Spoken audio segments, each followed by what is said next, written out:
क्या करते हैं, एक जो है वो क्या कहते हैं, फ्यूज हो गया, ठीक है ना। और ठीक है, और एक अगर फ्यूज हो, सो फ्यूज कह रहा हूँ, एक जो है वो इम्प्लांट हो गया यूट्रस में, ठीक है। अब अगर एक इम्प्लांट होगा यूट्रस में, तो फिर मेंस्ट्रुअल साइकिल में क्या चेंज आएगा, और मेंस्ट्रुअल साइकिल में क्या चेंज आएगा मतलब हॉर्मोन्स के लेवल में क्या चेंज आएगा। LH, FSH, follicle stimulating hormone and luteinising hormone, इन चारों में क्या क्या डिफरेंस आएगा, क्या क्या चेंज आएगा। कंचन गुप्ता, आपका माइक खुला हुआ, माइक बंद कर लीजिए। सर सबसे पहले तो एलएच जो है वो बहुत ज़्यादा डिक्रीज हो जाएगा, क्योंकि HCG नाम का जो हार्मोन है वो उसकी उसे LH डिक्रीज रिप्लेस हो कर जाएगा। देगा। हाँ सर, उस टाइम पे उसकी प्रोडक्शन कम हो जाएगी। नहीं बेटा, रिप्लेस का मतलब रिप्लेसिंग फंक्शन बोला था मैंने भाई। पहले मेरी बात सुन, पहले मेरी बात सुन। तो जो रीजन दे रही है बहुत इलॉजिकल दे रही है, क्योंकि मैं मानता हूँ कि मान लेते हैं कि मैं एक क्लास में दो इन्विजिलेटर हैं, ठीक है ना। मान लो कि एक इन्विजिलेटर था, दूसरा ऑलरेडी और आ गया, तो दूसरे की जगह उसने ले ली, एग्री कर रहा हूँ, लेकिन वो गायब थोड़ी ना हो गया, तो वो रीजन सही नहीं है ना। तो LH कम हो जाने का रीजन बता क्या होगा। Yes sir. You understanding what I am saying, what I am trying to say. Sir तो अमाउंट चेंज नहीं होगा फिर। हाँ, चल ठीक है, LH कोई चेंज नहीं होगा LH के अमाउंट में, ठीक सर है। एफएसएच FSH, के लिए भी सर, क्योंकि फॉलिकल्स तो दोबारा से नहीं बन रहे ना, क्योंकि ऑलरेडी इम्प्लांटेड है, तो उसका लेवल भी एटलीस्ट उतना ही रहना चाहिए जो नॉर्मल उसकी वो हो।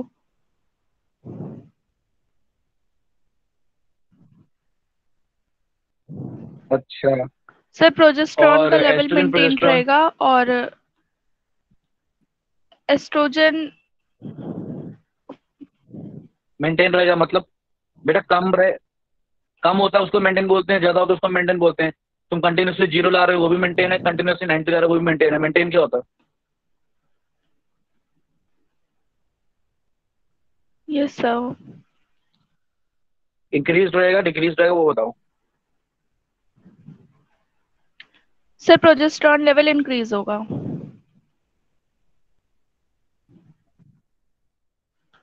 प्रोजेस्टेरॉन इंक्रीज होगा, एस्ट्रोजन। सर एस्ट्रोजन भी इंक्रीज होगा।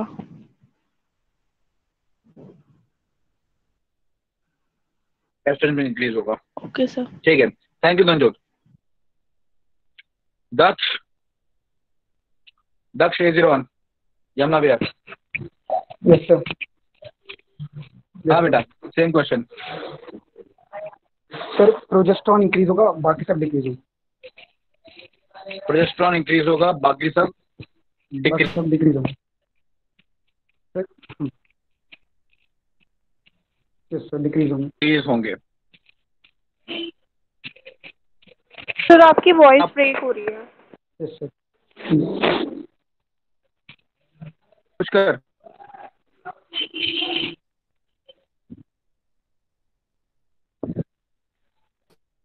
सर वॉइस ब्रेक हो रही है। सर वॉइस ब्रेक हो रही है आपकी।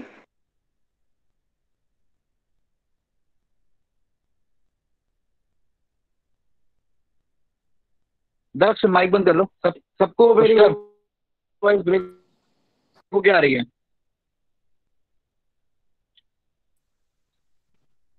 सबको सर मेरी वॉइस सही आ ब्रेक रही को है आ रही है? अब। अब क्लियर आ रही है सब लोगों को मेरी आवाज? क्लियर है सर क्लियर है अब। सर अब। Yes yes sir. Sir. Yes sir. No sir. Yes sir. अच्छा, तो मैं ये पुष्कर से बात कर रहा था। पुष्कर, पुष्कर हो तुम, गोविंद हो तुम? पुष्कर,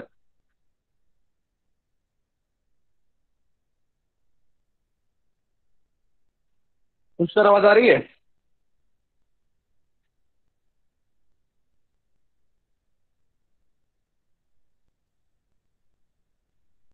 राघव,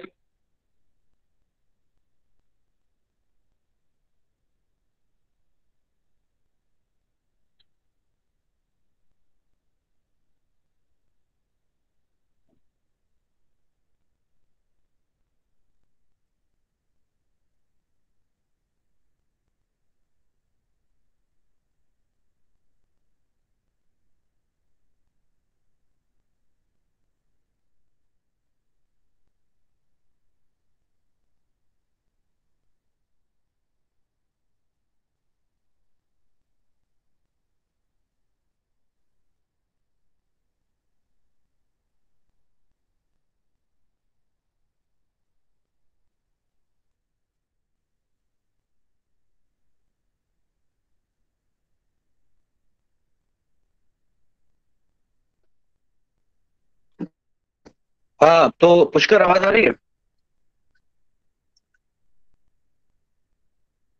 यस सर, आ गई। हाँ, तो पुष्कर मैं वही सेम क्वेश्चन पूछ रहा हूँ तुमसे कि LH FSH एस्ट्रोजन प्रोजेस्टेरोन के लेवल का क्या होगा अगर प्रेगनेंसी हो जाएगी तो?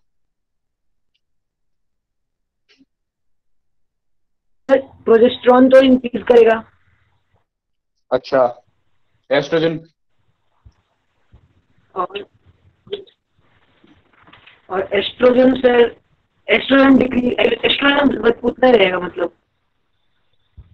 क्या इंक्रीज होगा, डिक्रीज होगा, क्या होगा? सर सर डिक्रीज होगा, बाकी सब डिक्रीज होगा। बाकी सब डिक्रीज होगा। Okay, thank you.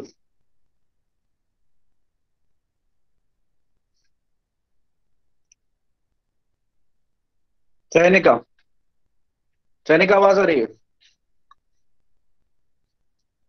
Yes sir. Same question. Sir progesterone तो इंक्रीज होगा क्योंकि एंडोमेट्रियम को बना के रखना है। अच्छा,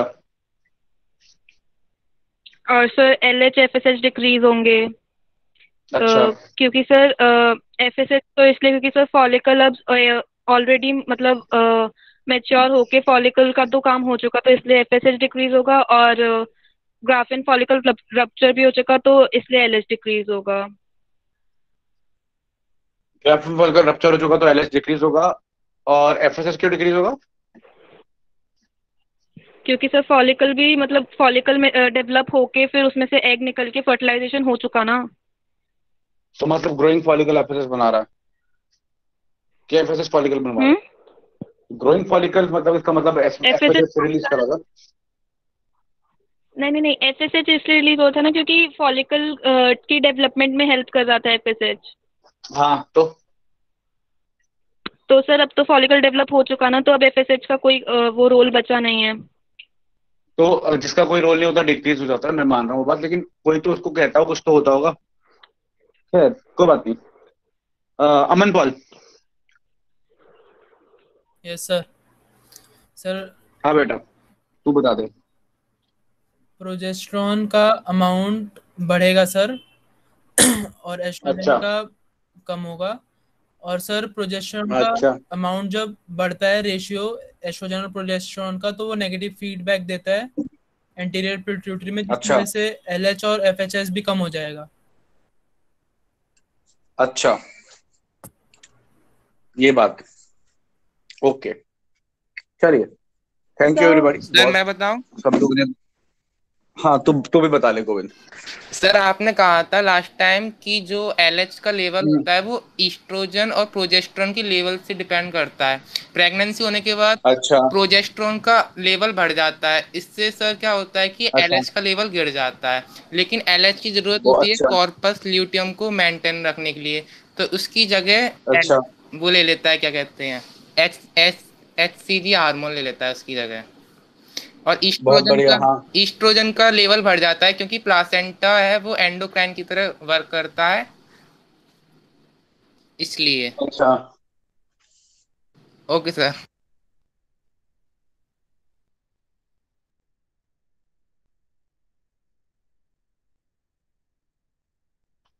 गोविंद, यस सर। ये कौन सी किताब में लिखा है? सर एनसीईआरटी में। एनसीईआरटी में लिखा है ऐसा? Yes sir. बहुत बढ़िया। सर आपने खैर, लास्ट माइक टाइम ही बंद तो कर ले बेटा। बताया था ना। बेटा, माइक माइक बंद कर लेना माइक बंद। हाँ, ठीक है। और किसी को कुछ कहना है? कुछ बच गया तो फिर मैं कुछ कहूँ? सर आपने ये कराया था क्या, कौन सा बढ़ेगा कौन सा घटेगा? अब एक बात बता जी बेटा, तुम्हारे नीट में वो सारे क्वेश्चन वही आएंगे क्या जो मैं करा करा के भेजूंगा? नहीं sir, I am just asking. Same to same. हाँ, एप्लीकेशन बेस्ड क्वेश्चन नाम की भी चीज होती है। देखिए, मैं आपको सीधा बताता हूँ कि मैं आपको ये तो बता सकता हूँ कि 2+2 4 होता है, लेकिन कल को आपको क्वेश्चन आ गया कि राम ने पेड़ से 2 अमरूद उतारे और शाम ने 2 और अमरूद उतारे तो टोटल कितने अमरूद हुए? अब तुम बोलोगे सर अमरूद की तो बात ही नहीं की थी, आपने तो बताया था 2 और 2 4 होता है। तो इतना तो दिमाग आपको लगाना पड़ेगा ना कि अमरूद और अगर कोई ऐड करे तो सेम 4 ही आंसर आएगा। तो मैं आपको बता रहा हूँ, मैं आपको सिर्फ कॉन्सेप्ट बता सकता हूँ, मैं आपको हर एक क्वेश्चन नहीं बता सकता। क्वेश्चन जो ऐसे आएंगे कॉन्सेप्चुअल आएंगे, आपको खुद सॉल्व करना है, कई जगह खुद दिमाग लगाना पड़ेगा और वो आपसे एक्सपेक्ट किया जा सकता है। मिस्त्री थोड़ा बन रहे हो आप लोग, एमबीबीएस की तैयारी कर रहे हो।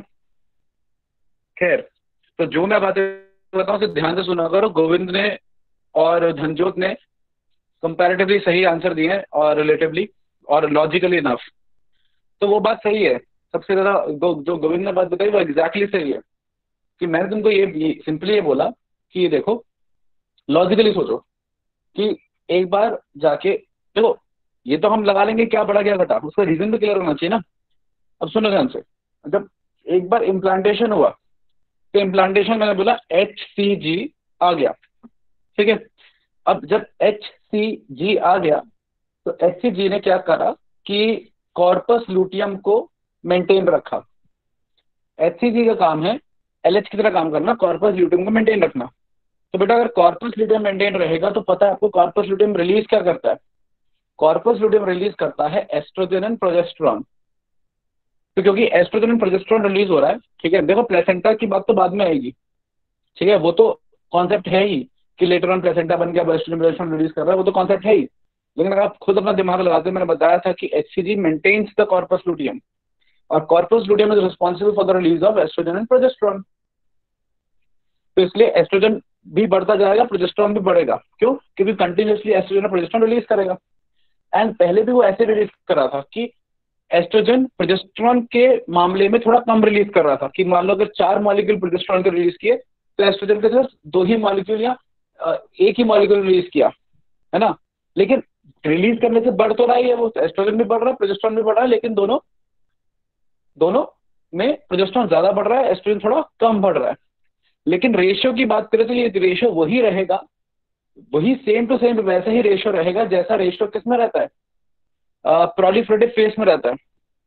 अब आपको पता है कि ये जब बढ़ेंगे, धीरे धीरे प्रोजेस्टेरॉन एस्ट्रोजन बढ़ेंगे तो इनका जो ये रेशियो है इसकी वजह से नेगेटिव फीडबैक जाता है LH और FSH पे, और नेगेटिव फीडबैक जाएगा एंटीरियर पिट्यूटरी पे, तो LH और FSH दोनों ही कम हो जाएंगे, दोनों ही डिग्रेड करेंगे। लेकिन हमें उनसे फर्क नहीं पड़ेगा। क्यों? FSH डिक्रीज हो गया, बढ़िया बात है हमारे लिए, और फॉलिकल डेवलप नहीं करेंगे तो और अच्छी बात है कि और फॉलिकल डेवलप ना ही करें। इसलिए एंटायर प्रेगनेंसी के अंदर कोई नया फॉलिकल डेवलप नहीं करता और एक सेकंड प्रेगनेंसी नहीं होती। तो कॉन्सेप्ट सिंपल सा जाता है कि एक जो फीटस है उसमें ऐसा हो सकता है, कभी भी ऐसा नहीं होगा कि एक फीटस अभी आज पार्चुरेशन हुआ और अगले फीटस का पार्चुरेशन 4 महीने बाद हो रहा है। That's not possible. क्यों? क्योंकि once there is a pregnancy फिर फॉलिकल डेवलप नहीं करता। क्लियर है पॉइंट? अच्छा, अब ये तो बात हुई FSH की कि FSH काम नहीं कर रहा है, ठीक है, ओके। उसके बाद जो अगली चीज है LH काम नहीं कर रहा, उस समय फर्क नहीं पड़ रहा। क्यों? उसकी जगह HCG काम कर रहा है, तो LH भी डिक्रीज कर जाएगा, जो उसको भी खास फर्क नहीं पड़ेगा। आ रही बात समझ में? तो ये दोनों ही डिक्रीज होंगे, एस्ट्रोजन और प्रोजेस्टेरॉन इंक्रीज होंगे, ये आप याद रखेंगे। एंड ऑफ कोर्स ये तब तक ये बढ़े ही रहेंगे, they will keep on increasing and increasing and increasing, ये बढ़ते ही रहेंगे। क्यों? क्योंकि मुझे एंडोमेट्रियम बढ़ाते ही रहना है। आज फीटस इम्प्लांट हुआ है, कल को वो 1 मंथ 2 मंथ 3 मंथ डेवलप करेगा, तो जितना ज्यादा डेवलप करेगा जगह किसकी लेगा? एंडोमेट्रियम की तो जगह लेगा। एंडोमेट्रियम मोटा और थिक होना पड़ेगा। आ रही बात समझ में? तो जितना बड़ा फीटस होता जाएगा उतना बड़ा एंडोमेट्रियम को होता ही पड़ेगा। तो एस्ट्रोजन का अमाउंट हाई चाहिए, और हाई अमाउंट ऑफ एस्ट्रोजन को मेंटेन करने के लिए क्या चाहिए? उतना ही हाई अमाउंट को क्या चाहिए? प्रोजेस्टेरॉन चाहिए। तो ये चीजें आप माइंड में क्या रखेंगे, याद रखेंगे, और यही हार्मोनल कंट्रोल है। अच्छा, अब आपको याद आ रहा होगा कि जब आपको साथ मैंने एंडोक्राइन की बात की थी तब मैंने आपसे कहा था कि देखो LH FSH एस्ट्रोजन प्रोजेस्टेरॉन और टेस्टोस्टेरॉन, ये हार्मोन्स की बात मैं अभी नहीं कर रहा आप लोगों के साथ, क्योंकि जब मैं रिप्रोडक्टिव सिस्टम की बात करूंगा तब हमेशा तो हमारा मेन कॉन्सेप्ट ही यही होगा, हर चीज इन्हीं हार्मोन से जुड़ी रहेगी, तब आपको बेटर समझ में आ रहा होगा। इसलिए मेरा उस वक्त पढ़ाना would be a time waste. उस वक्त मैं आपको ये सब चीजें बताता, graafian follicle, rupturing, maintenance of corpus luteum, endometrium, तो शायद आपको कुछ समझ में ना आता, बस वो टाइम वेस्ट होता। तो now I suppose you are realising आपको एहसास हो रहा होगा कि नाउ अब आपको ज्यादा बेटर तरीके से समझ में आ रहा है कि क्या फंक्शन एलएच का है, क्या एफएसएच का है, क्या एस्ट्रोजन है, क्या प्रोजेस्टेरॉन है। तो ये वाला पॉइंट क्लियर है सबको? कोई डाउट? आगे बात करें।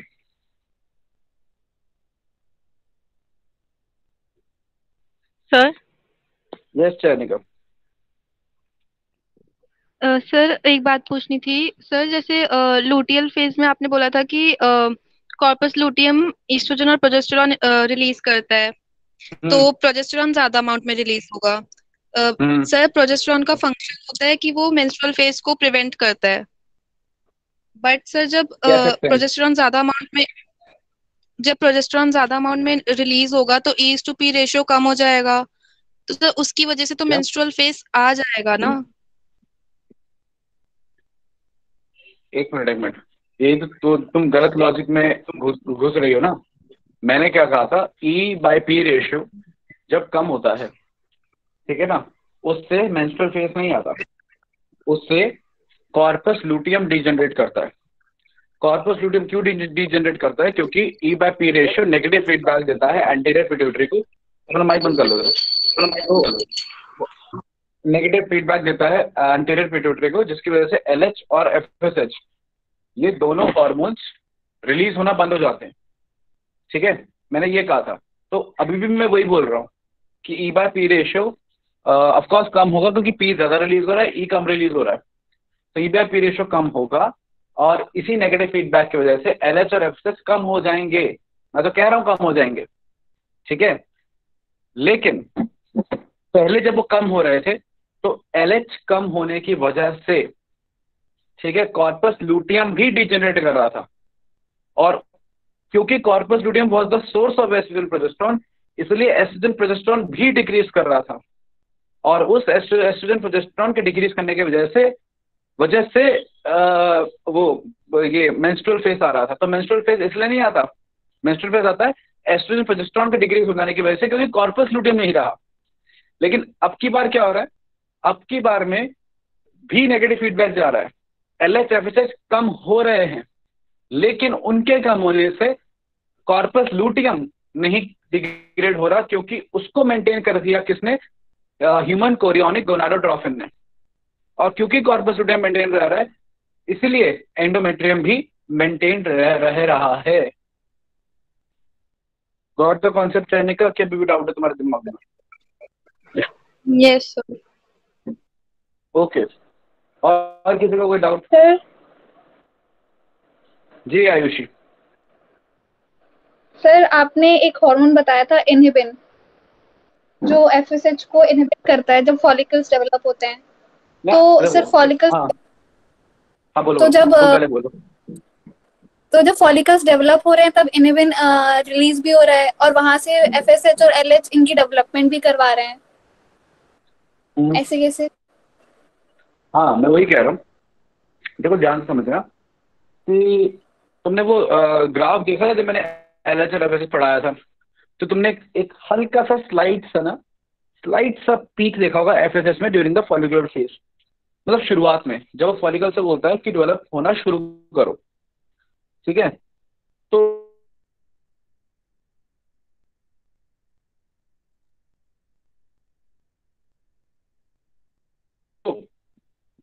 तो आप ऐसा समझ लीजिए कि जो इनहिबिन है ना, ठीक है, इनहिबिन बहुत ज्यादा इनहिबिट नहीं करता, बहुत ज्यादा इनहिबिट करने में और चेक रखने में फर्क होता है। भाई एक है कि मैं आपसे कहूं, जैसे आपके पेरेंट्स आपसे कहें कि नहीं आप बिल्कुल ही बाहर नहीं जाएंगे, किसी के साथ कहीं पे भी बाहर नहीं जाएंगे, यहाँ नहीं जाएंगे, वहां नहीं जाएंगे, एक होता है ये, ठीक है ना। और एक होता है कि आपके पेरेंट्स आपसे चेक रखें कि आप बाहर जा रहे हो तो आप कहाँ जा रहे हो, कितनी देर के लिए जा रहे हो, ठीक है ना। तो एक होता है इनहिबिट करना और एक होता है चेक रखना। तो inhibin actually checks the high increase in FSH which is required to stimulate the initiation of the development of the follicle. तो इनहिबिन एफएसएच के अमाउंट को बहुत डिक्रीज नहीं कर रहा, वो बस उसको एक लेवल जो रिस्पॉन्सिबल है फॉलिकल को इनिशिएट करने के लिए, डेवलपमेंट के लिए, उतना ज्यादा लेवल नहीं जाने दे रहा। समझो आयुषी? Yes sir.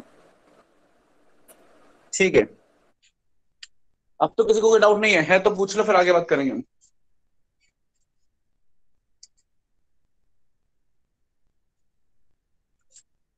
ओके, तो आगे हम बात कर रहे हैं। अभी मैं प्रेजेंटेशन शेयर नहीं कर रहा हूँ फिलहाल 2-5 मिनट के लिए, क्योंकि जो मुझे आपको बताना है उसमें प्रेजेंटेशन का कोई रोल नहीं है, वो आपको सुनना ही और समझना ही है। तो आपको मैं समझाने की कोशिश ये कर रहा हूँ कि ये जो मेंस्ट्रुअल साइकिल की हम बात कर रहे हैं, ठीक है ना, इसका स्टार्ट को हम बोलते हैं मेनार्क और एंड को बोलते हैं दी मेनोपॉज। ठीक है, पहले आप पूरा सुन लीजिए, मैं आपको प्रेजेंटेशन से समझा दूंगा। अच्छा, मेनार्क और मेनोपॉज ये पूरा का पूरा को हम क्या बोलते हैं, the phase when female is reproductively mature. और ये जो सिस्टम है ना, ये कंटिन्यूसली चलता रहता है। मतलब वंस अ फीमेल इज 13 और 14, जब ये प्यूबर्टी आती है, मेंस्ट्रुअल साइकिल शुरू होती है, till menopause that is around 45 या 46-50 depending on female to female, उस पूरे टाइम के दौरान a female can get pregnant at any of the age. ठीक है ना भाई, अगर हम थियोरेटिकली बात करें, प्रैक्टिकली छोड़ देते हैं, थियोरेटिकली जनरली बात करें तो यस, 13 से लेकर 45 की एज तक, ठीक है ना, a female may get pregnant at any age, like 15, 18, 20, 25, 20, 30, anytime, ठीक है ना, and continuously, कि भाई if she delivered a child like at the age of let's say 25, so she can again deliver it at 27, then again at 29, then again 31, and continuously do so till 45। इसका मतलब कि हम कि जिनमें भी menstrual cycle चल रही है वो कंटिन्यूस यानी कंटिन्यूस ब्रीडर्स हैं, ठीक है ना। इनके ही अपोजिट में वी हैव समथिंग ना सीजनल ब्रीडर्स। अब सीजनल ब्रीडर्स क्या होते हैं? सीजनल ब्रीडर्स वो होते हैं जो एक पर्टिकुलर सीजन में ही reproductively active and mature, sorry reproductively active होते हैं, जब उनमें एग डेवलपमेंट होता है या एग बनता है। तो जो सीजनल ब्रीडर्स होते हैं उनमें एक सीजन आता है। अब वो सीजन साल में एक बार आ सकता है, साल में 2 बार आ सकता है, ठीक है ना। तो वो सीजन आएगा, जैसे सर्दी या किसी के लिए, कईयों के लिए गर्मी, मतलब कि कुछ होंगे जो शॉर्ट डे ब्रीडर्स होंगे, है ना, कुछ होंगे जो लॉन्ग डे ब्रीडर्स होंगे, कुछ होंगे जो मॉनसून ब्रीडर्स होंगे। तो डिपेंडिंग ऑन कि कैसे मौसम में कौन कौन सा एनिमल रिप्रोडक्टिवली एक्टिव हो रहा है, हम उनको सीजनल ब्रीडर्स बोल देते हैं। अब सवाल ये आता है कि सीजनल ब्रीडर्स कौन है और नॉर्मल ब्रीडर्स या कंटिन्यूस ब्रीडर्स कौन है। तो सीजनल ब्रीडर्स को हम डिसकंटिन्यूस ब्रीडर्स बोलते हैं, और ये जो डिसकंटिन्यूस ब्रीडर्स होते हैं, ये आप ऐसे समझ लीजिए, ये वो एनिमल्स हैं जो प्राइमेट्स नहीं है। प्राइमेट्स में कौन आ रहा है? मंकी आ रहे हैं, हम आ रहे हैं, चिंपैंजीज आ रहे हैं। अगर आपको मैमल वाली क्लास याद हो मेरी, तो मैंने आपको बताया था कि प्राइमेट्स की पहचान क्या है, कि दोनों आंखें सामने हैं। दोनों आंखें कहाँ हैं? सामने हैं। खैर, वो तो उल्लू की भी है, तो उल्लू प्राइमेट है, मैं मैमल्स की बात कर रहा हूँ, ठीक है। तो दोनों आंखें सामने हैं, ठीक है। फिर जो अंगूठा है, वो अंगूठा घूम कर आगे आ जाता है फॉर द ग्रास्पिंग, ठीक है ना, कि आपका अंगूठा घूमकर आपके उंगलियों के सामने आ जाता है ताकि आप चीजों को पकड़ सकें, ठीक है। तो ये प्रॉपर्टी मैमल्स की किसकी है? प्राइमेट मैमल्स की है। और तीसरी प्रॉपर्टी फिजियोलॉजिकल है, जो मैं बता रहा हूँ, they exhibit menstrual cycle through out life, ठीक है। जैसे ही रिप्रोडक्टिव मैच्योरिटी हुई तब से, तो दे आर कंटिन्यूस ब्रीडर। इसके अलावा जो नॉन प्राइमेट्स हैं, dog, cats, camel, zebra, horse, donkey, जितने बाकी मैमल्स हैं, they all are seasonal breeders, ठीक है ना। अच्छा, अब सीजनल ब्रीडर्स भी कुछ ऐसे हो सकते हैं कि कई ऐसे होते हैं कि उनका एक तो सीजन ही एक आता है, ठीक है ना, और उस सीजन में भी उनकी एक ही साइकिल चलती है। खैर, साइकिल एक चले 5 चले किसी की, उस साइकिल को हम मेंस्ट्रुअल साइकिल ना बोल के एस्टेरस साइकिल बोलते हैं। ESTEROUS on the name of the estrogen, ठीक है। तो एस्ट्रोजन के नाम पर हम उस साइकिल का नाम दे रहे हैं, and that name is known as the estrus cycle. तो एस्ट्रस साइकिल एक ही होती है, एंड कई जगह स्पेलिंग इसके OESTEROS लिखे होते हैं, तो वो प्रॉब्लम नहीं है, वो अमेरिकन और ब्रिटेन इंग्लिश का फर्क है। जैसे ईसोफेगस और एसोफेगस जो भी है, दोनों ईसोफेगस ही है। खैर, तो एस्ट्रस साइकिल जो है वो नॉन प्राइमेट्स में चलेगी और सीजनल ब्रीडर्स में ही रहेगी। खैर, अब इसमें भी अलग अलग एग्जांपल्स हैं, जैसे कि अगर एस्ट्रस साइकिल एक ही चल रही है, तो फिर मैं ऑर्गेनिज्म को बोलता हूँ कि that is a mono estrus animal, कि उसकी एक ही एस्ट्रस साइकिल चलती है, ठीक है। और अगर एक सीजन के अंदर मल्टीपल एस्ट्रस साइकिल चल रही है, ठीक है ना, तो फिर मैं उसको पॉली एस्ट्रस बोल देता हूँ। तो डिपेंडिंग कि एक ब्रीडिंग सीजन में कितनी साइकिल्स चल रही हैं. It can be called as monoestrous या also known as the polyoestrous. तो that would be dependent from varying from the animal to animal. अगर सिंपल एनिमल की बात करें तो काउ आपका, सॉरी, जो काउ है वो पॉलीएस्ट्रस है, और अगर डॉग की बात करें तो दैट इज मोनोएस्ट्रस. तो organism to organism this will vary. खैर, एक कॉन्सेप्ट तो ये है, मैं आपको इन सब का कैसे एस्ट्रो साइकिल और मेंस्ट्रुअल साइकिल में क्या फर्क होता है ये भी एक दो चीजें बता देता हूँ. एस्ट्रो साइकिल को मेंस्ट्रुअल साइकिल क्यों नहीं बोलते, है ना? कभी इसको भी मेंस्ट्रुअल साइकिल बोल दो या डिसकंटिन्यूअस मेंस्ट्रुअल साइकिल बोल दो. वो मैं इसलिए नहीं बोलता क्योंकि एस्ट्रो साइकिल के जिनके चलती है उनके अंदर मेंस्ट्रुअल फेज नहीं होता, मतलब मेंसेस नहीं होता, मतलब उनकी एंडोमेट्रियम डिजेनरेट नहीं करती. ऐसा मैं नहीं बोलूंगा, मतलब अब वापस बोलता हूँ, उनके अंदर मेंस्ट्रुअल फेज नहीं होता. करेक्ट, ये बात एकदम सही है, इसलिए उसको मेंस्ट्रुअल साइकिल नहीं बोलते. तो दिमाग में ये बात आती है तो हो सकता है उनका एंडोमेट्रियम डिजेनरेट ही ना करता हो, वो कंटिन्यूस ऐसा रहता हो. ऐसा नहीं होता, उनका भी एंडोमेट्रियम डिजेनरेट करता है. ठीक है, तो फिर मेंस्ट्रुअल फेज क्यों नहीं आता? वो इसलिए नहीं आता क्योंकि एंडोमेट्रियम डिग्रेड होने के बाद उसका जो मटेरियल है वो रीएब्जॉर्ब हो जाता है. तो endometrium degenerates and gets reabsorb.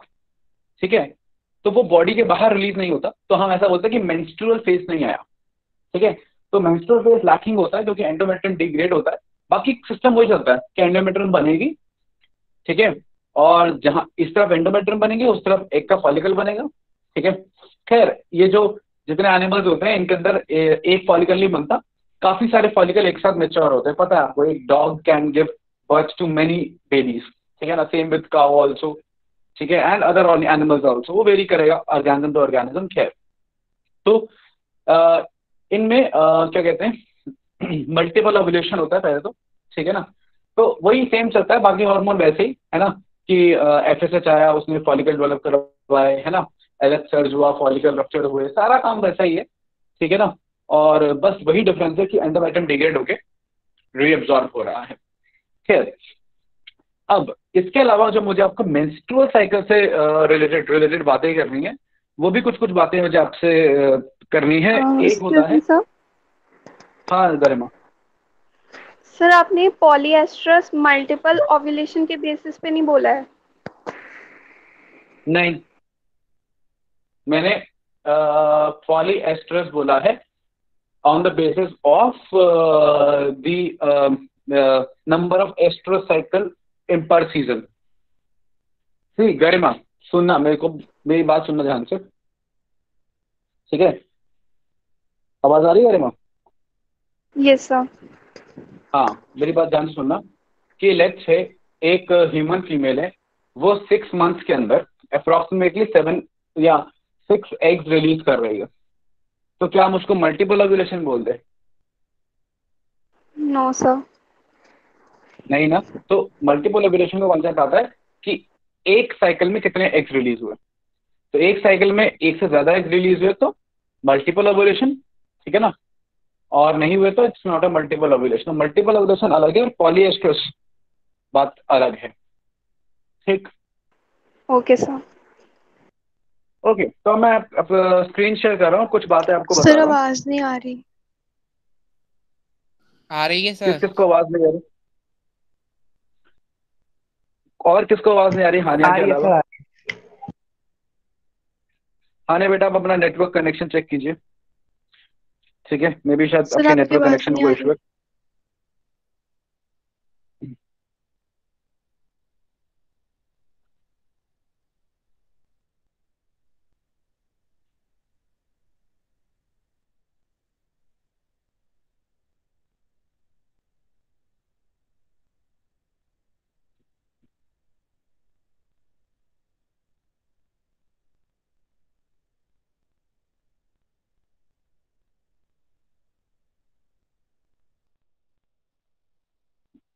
खैर, तो आगे बात करते हैं. मैं अपनी ना स्क्रीन प्रेजेंट कर रहा हूँ. सर आपकी आवाज तो नहीं आ रही थी.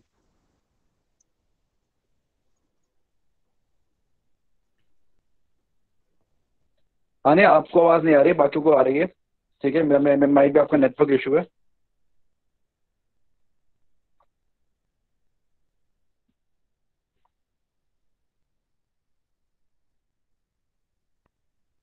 तो I will be presenting the screen. मैं आपको दो चार चीज़ें बताना चाहता हूँ, दो चार चीज़ें I would be like sharing with you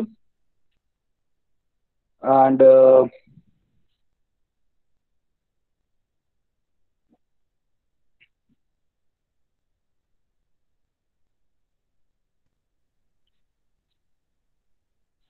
तो जो मुझे आपके साथ दूसरी बातें करनी है वो बात ये करनी है कि हाउ कैन अ फीमेल या हाउ कैन अ कपल या फीमेल से can know that when is she ovulating. तो ये कॉन्सेप्ट इंपॉर्टेंट है, क्यों? क्योंकि हम आगे पढ़ेंगे about the birth control as well in the other chapters.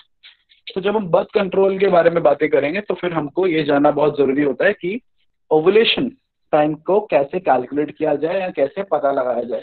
तो बहुत सारे मेथडोलॉजीज हैं और मैं वन बाय वन सभी मेथडोलॉजीज के बारे में स्लोली ग्रेजुअली बात कर रहा हूँ और फिर यही मेथडोलॉजीज के बेस पे हम आगे बात करेंगे। खैर देखिए, इन सब में जो सबसे आसान मेथड है, जो easiest method is available for calculate ovulation और जो ऑफ कोर्स लॉजिकल भी है। देखिए एक सबसे एक मेथड तो ये है, ठीक है ना, कि कैलकुलेशन मेथड। वो तो मैंने आपको बताया था पहले कि अब फीमेल लेट्स से एक फीमेल की जो साइकिल है, मेंस्ट्रुअल साइकिल है, let's say that is of let's say 30 days और हमको निकालना है कि ओवुलेशन कौन से डे होगा। तो हम सिंपली 30 में से 40 माइनस कर देंगे, 16th डे ओवुलेशन का होगा। लेकिन मैथमेटिकल कैलकुलेशन बॉडी में प्रॉपरली चलती नहीं है, उसमें कैलकुलेटिंग एरर्स होने के क्या है, बहुत सारे चांसेस हैं।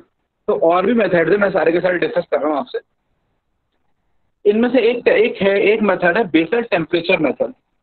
बेसल टेम्परेचर मेथड का क्या मतलब है कि एक फीमेल डेली अपने बॉडी का टेम्परेचर क्या करती है, नोट करती है, ठीक है। तो जब ओवुलेशन होता है ना, ठीक है ना, उसके जस्ट पहले टेम्परेचर थोड़ा सा कम होता है, फिर अचानक से वो बढ़ता है। मतलब सब लोगों को मेरी आवाज ब्रेक हो रही है? सर हो सर रही आ थी रही है। अभी। Yes sir. Yes sir. आ रही है सर। किसको ब्रेक हो रही है आवाज? सर मुझे कोई बात नहीं, आपको जहां समझ में नहीं आता ना, हानिया सर कितना टेम्परेचर चेंज हो जाएगा सर? बेटा जहां आपको नहीं समझ में आता मुझसे दोबारा पूछ लीजिएगा। Okay sir. ठीक है, अब आप लोगों को मेरी आवाज आ रही है? मैं कंटिन्यू करूं? Yes sir. Sir yes sir.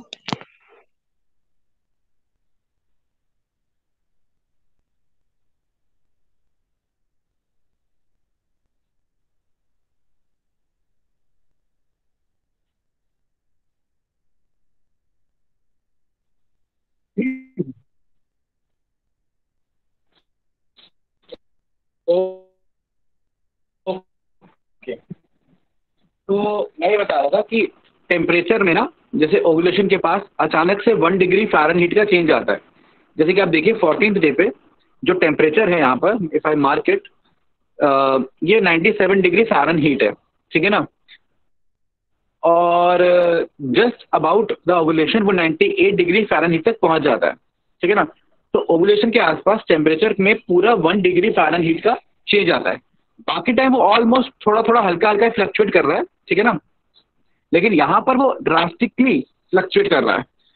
अच्छा, अगर a female is keeping mark of the temperature on a regular basis, ठीक है ना, तो it is very clear from the difference of the temperature that this is the day and this is the day of the ovulation. अब इसके दोनों ही तरीके से फायदे हैं। दोनों तरीके से फायदे इस तरीके से हैं कि if a couple wants to conceive, अगर एक कपल कंसीव करना चाहता है, ठीक है ना, या want to become a parent, तो they can practise sexual intercourse या coitus during that period, during that time, during the time of ovulation. और इसी का रिवर्स, अगर a couple does not want to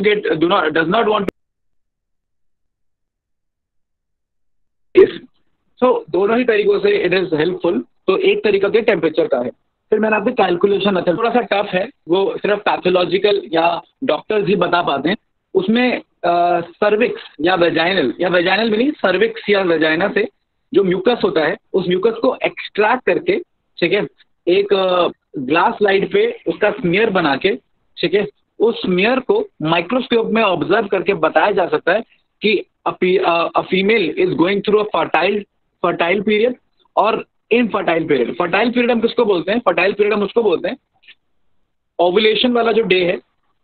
आपको पता है कि ओवुलेशन जो है वो एक पर्टिकुलर डे होगा एंड एक दिन के लिए स्पर्म एक्टिव रहेगा, सॉरी 2 दिन के लिए स्पर्म एक्टिव रहेगा और 1 दिन के लिए एग एक्टिव रहेगा। तो मतलब 3 दिन का विंडो आ जाता है। तो मान लीजिए 14th डे किसी का ओवुलेशन है तो 14 + 3 17। अच्छा, और 3 इस साइड के डेज भी लोगे तो 11 से लेके 17, क्लियर पॉइंट। तो 11 से लेके जो 17 है, ठीक है, इसको हम क्या बोल देते हैं? इसको हम फर्टाइल पीरियड बोल देते हैं कि डे 11 से लेके डे 17 तक इज द फर्टाइल पीरियड, ठीक है। तो पीरियड जो फर्टाइल पीरियड होता है एक फीमेल का, उस टाइम पे जो म्यूकस होता है वो कम होता है, उसकी विस्कोसिटी काफी कम होती है ताकि स्पर्म के मूवमेंट में फैसिलिटेशन मिले। तो looking at the mucus under the microscope which is test known as spinnbarkeit test. मैं टर्म लिख देता हूं, स्पिन बार्केट टेस्ट। तो spinnbarkeit test is a test जो म्यूकस का पता लगाता है और बताता है कि फीमेल इज लाइक फर्टाइल और एट दैट टाइम और इनफर्टाइल एट दैट टाइम। खैर, इसके अलावा और क्या मेथड है? इसके अलावा एक मेथड और है and yes that is home based kits आते हैं, ठीक है ना, for the test of LH। किसके टेस्ट के लिए? LH। ये सबसे एक्यूरेट होता है क्योंकि ये LH को टेस्ट करके बताता है, ठीक है ना। तो LH के टेस्ट के लिए आता है, ये यूरिन में आप टेस्ट कर सकते हैं, थ्रू यूरिन टेस्ट किया जा सकता है। LH का अमाउंट अगर हाई होगा, ठीक है ना, तो ये टेस्ट पॉजिटिव आएगा जो बताएगा कि female is fertile at that very moment. और LH का लेवल अगर कम होगा तो ये बताएगा कि female is infertile at that very movement, ठीक है ना। तो जैसे प्रेगनेंसी बेस्ड टेस्ट किट्स आती हैं, सेम वैसे ही फर्टिलिटी चेक करने के लिए भी टेस्ट किट्स आती हैं। Though they are not very common but yes they give a very good accuracy, ठीक है ना। अच्छा, आपको ये बायोलॉजी में भी पता है कि LH जो है वो पीक करता है, अमाउंट में बहुत ज़्यादा बढ़ जाता है ड्यूरिंग द ओवुलेशन। भाई वही रिस्पॉन्सिबल है ओवुलेशन के लिए, तो इसलिए हम LH को भी टेस्ट कर सकते हैं। तो होम बेस्ड किट्स हैं जो LH बेस्ड रहेंगी, वो टेस्ट करेंगे क्या? फर्टिलिटी। और सेम ऐसी किट्स होती हैं अगर टेस्ट करें वो किसको? HCG को। अगर सेम टेस्ट HCG के लिए किया जाए तो फिर वो प्रेगनेंसी टेस्ट बन जाता है। तो अलग अलग किट्स आती हैं, जो HCG को टेस्ट कर रही है वो हो जाती है प्रेगनेंसी बेस्ड किट्स, और जो LH को टेस्ट करती हैं वो हो जाती है फर्टिलिटी टेस्टिंग किट्स। तो these are the home based kits जो अगेन हेल्पफुल हो सकती हैं इन सारे काम के अंदर। खैर, अब मुझे आपको एस्ट्रस साइकिल के बारे में बताना है थोड़ा सा, कि अगर एस्ट्रस साइकिल की बात की जाए तो एस्ट्रस साइकिल के जरिए एक कैनाइन यानी डॉग जो है ना, उनके एस्ट्रस साइकिल की बात की जा रही है।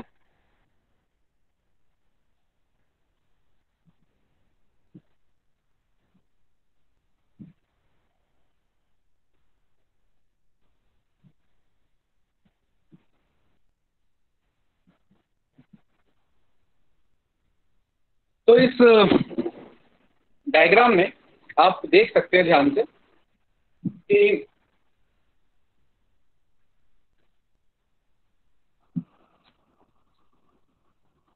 अलग अलग फेजेस हैं। जैसे प्रोएस्ट्रस फेज है। प्रोएस्ट्रस वो फेज है जब, जैसे मान लीजिए इनिशियल फॉलिकुलर फेज, जब फॉलिकल डेवलप कर रहा है हल्का हल्का हल्का, ठीक है। फिर इसके बाद एस्ट्रस फेज आएगा, और एस्ट्रस फेज कौन सा फेज है? जब फॉलिकल रप्चर होने के लिए रेडी है, रप्चर हो गया, दैट इज एस्ट्रस फेज। ठीक है ना। इस टाइम पे एस्ट्रोजन का अमाउंट बहुत ही हाई होगा, क्यों? क्योंकि फॉलिकल मैच्योर हो चुका है, एस्ट्रोजन रिलीज हो रहा है काफी ज्यादा, और वो टाइम है उसके रप्चर होने का। एस्ट्रस फेज के बाद जो फेज आता है उसको हम बोलते हैं डायस्ट्रस फेज। डायस्ट्रस फेज वो है जब एंडोमेट्रियम डिग्रेड करेगा और फिर उसके बाद वो रीअब्सॉर्ब हो जाएगा। ठीक है ना। तो that is kind of dioestrus phase. तो वही है, वो जो एस्ट्रस फेज के बाद फाइनली आएगा। तो इसमें एक तो मतलब क्या मान लीजिए इस तरीके से कि प्रोएस्ट्रस फेज इनिशियल फॉलिकुलर फेज हो गया, एस्ट्रस फेज एक तरीके से ओवुलेटरी फेज हो गया, डायस्ट्रस फेज एक तरीके से ल्यूटियल फेज हो गया। और डायस्ट्रस फेज जहां पर एंड हो रहा है उसके एंड पे एंडोमेट्रियम डिजेनरेट करेगा और रीअब्सॉर्ब हो जाएगा। अब अगर फीमेल मोनोएस्ट्रस है कि एक ही एस्ट्रस साइकिल चलनी है, तो जो अगला फेज आएगा वो आएगा एन एस्ट्रस फेज। अगर मोनोएस्ट्रस साइकिल है तो, अगर मोनोएस्ट्रस साइकिल नहीं है, पॉलीएस्ट्रस, तो अगर पॉलीएस्ट्रस साइकिल है तो फिर अगला फेज आपको पता है कौन सा आ जाएगा वापस से, प्रोएस्ट्रस फेज, और साइकिल ऐसे चलती रहेगी। पॉइंट। और फिर जब लास्ट साइकिल कंप्लीट हो जाएगी तब आएगा एन एस्ट्रस फेज, और फिर से ये साइकिल चलेगी फिर अगले साल या अगले सीजन में।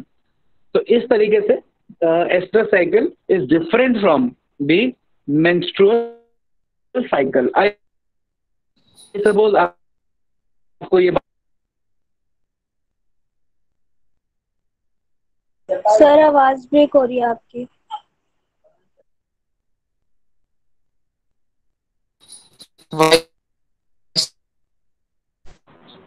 मेरे को तो आवाज ही नहीं आ रही सकती।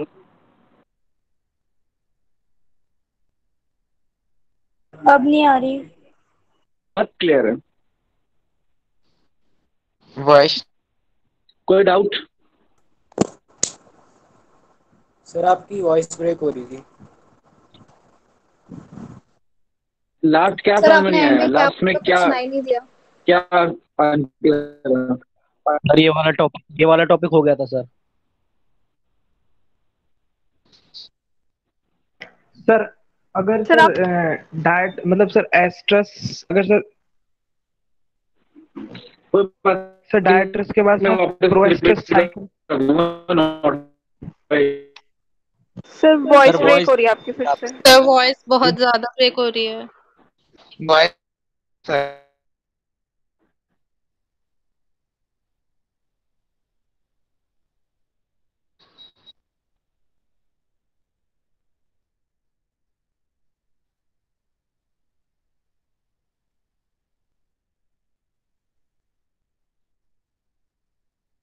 नहीं है।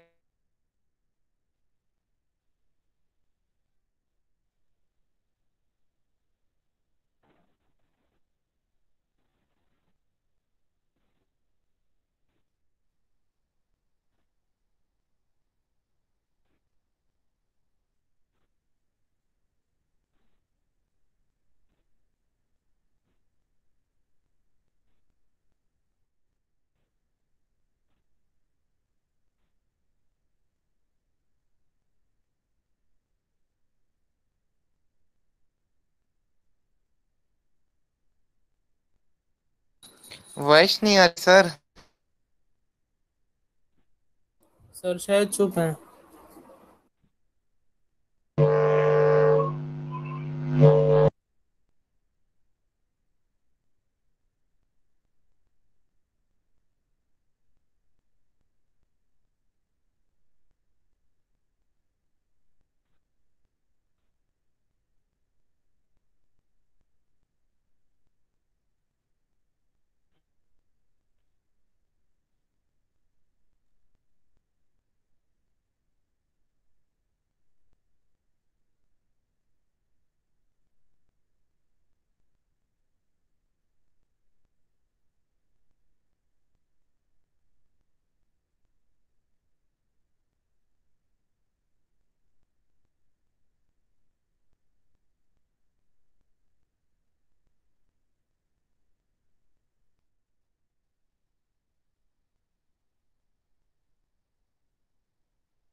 ओके, तो आपको मेरी आवाज आ रही है अब? Clear? Yes sir. Yes yes sir. Yes sir. हाँ, अब बताओ मुझे कि आखिर क्या सुना तुम लोगों ने? मेरा थोड़ा नेटवर्क का इशू हो रहा था, पता नहीं बाहर बारिश आ रही इसलिए शायद।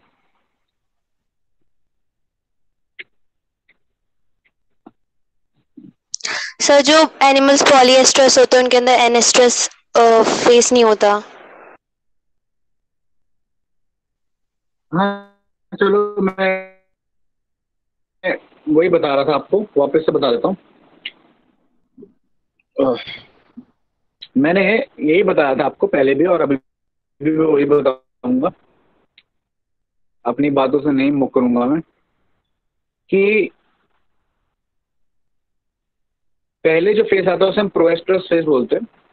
प्रोएस्ट्रस फेस के बाद जो आता है उसको हम एस्ट्रस फेस बोलते हैं, जहाँ पे फॉलिकल रिलीज होता है, मतलब एग रिलीज होता है।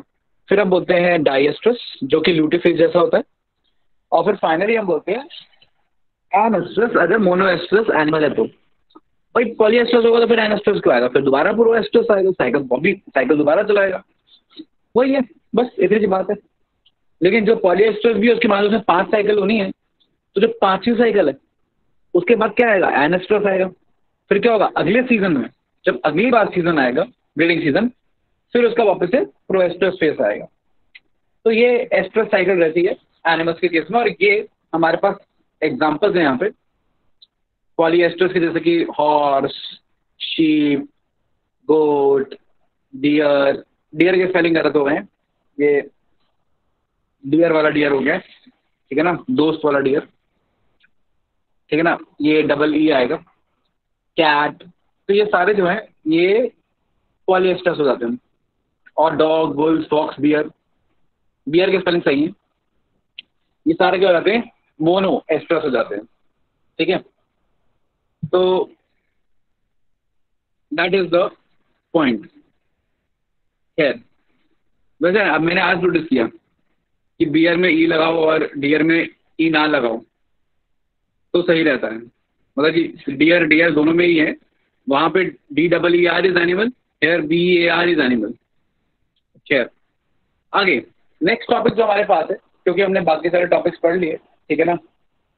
अब जो हमारे पास जो अगला टॉपिक है वो है female external genitalia. Female external genitalia जिसको हम वल्वा बोलते हैं, ठीक है।